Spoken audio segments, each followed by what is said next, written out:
AI Max for search. Let's talk about what this is and what this means for advertisers. AI Max for search is a new type of campaign that Google has just released as of May 6th. And when I say released, I would say they've released information about it. They've said it's going into further betas towards the end of this month. It's already been in betas, and some advertisers have been using it and testing it up to this point. So what is this? Well, they're describing it as a one-click suite, basically, for a one-click feature suite is exactly what they're saying, for a bunch of different kind of types of targeting and advertising. We're specifically talking right now about search campaigns. So we're talking about ads that are going to show up in search when you search on Google search. And as we look through some of what Google's describing about it, I see a lot of elements of things that exist in other types of campaigns or have existed in the past. So let's dig in. So Google first says lots about AI and why it's so important, so forth and so on. And then they really kind of dig into the details. So search term matching. They're basically saying that Google is going to look at both keywords you're providing as well as landing pages and other information, assets, URLs, etc., to infer what relevant searches are that should trigger your ads. Now that sounds very much like dynamic search ads, which has been a thing for a very long time. And that dynamic search ads is where Google looks at your website, your pages, to figure out what searches are relevant to it. And so really what I think we're seeing here is basically them folding this idea of dynamic search ads into what they're packaging and calling here AI Max for search. So it's not a new concept per se, but maybe a new implementation or slightly different implementation. Google is also talking about asset optimization. So, Google, they love to rename things all the time. So they've said, hey, this thing formerly known as automatically created assets is now called text customization. And this basically means that Google can create text that they're going to show in your ads.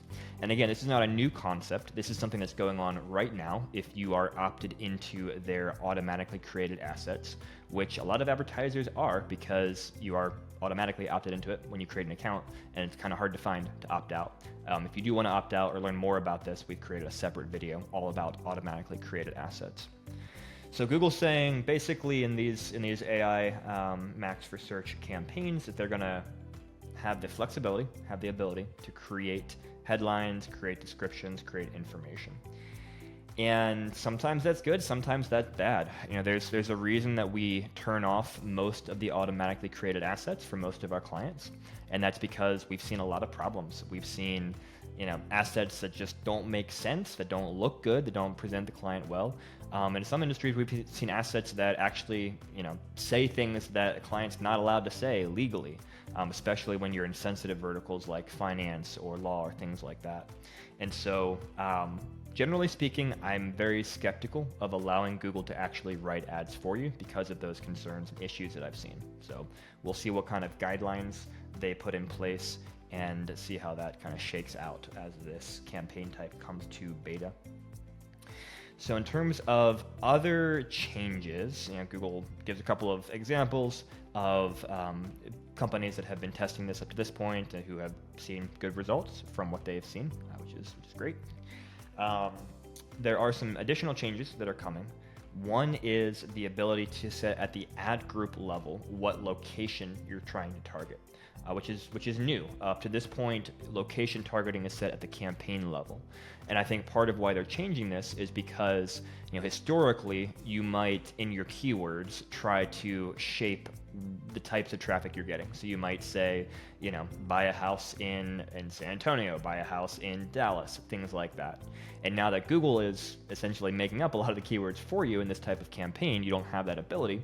And so it makes sense that they're saying at the ad group level, you can express what geographic location you are interested in. There's also a fun little tidbit here. Google says a new URL parameter gives you greater visibility into search terms across all match types.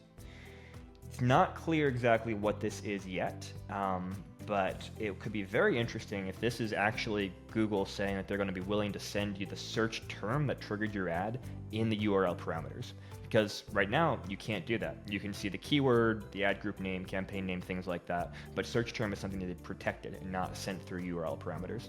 So if they're saying, hey, we're going to let you do that, that's very interesting, and that can also be very helpful. Let's say if you're using dynamic landing pages where you are creating headlines based upon UTM parameters, if Google is actually going to send the search term over, you can have very, very dynamically relevant headlines or relevant content on your page based upon those search terms. So that's fascinating, something we'll want to dig into more as Google releases this.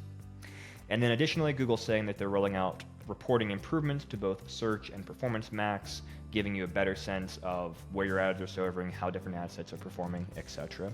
And this is in line with some of what they've been rolling out recently with performance max, giving greater visibility into what's going on, which I am 100% in support of. The more visibility we have, the better understanding we have of what's working, what's not working, why, and what we can do to affect in a positive way what that performance is.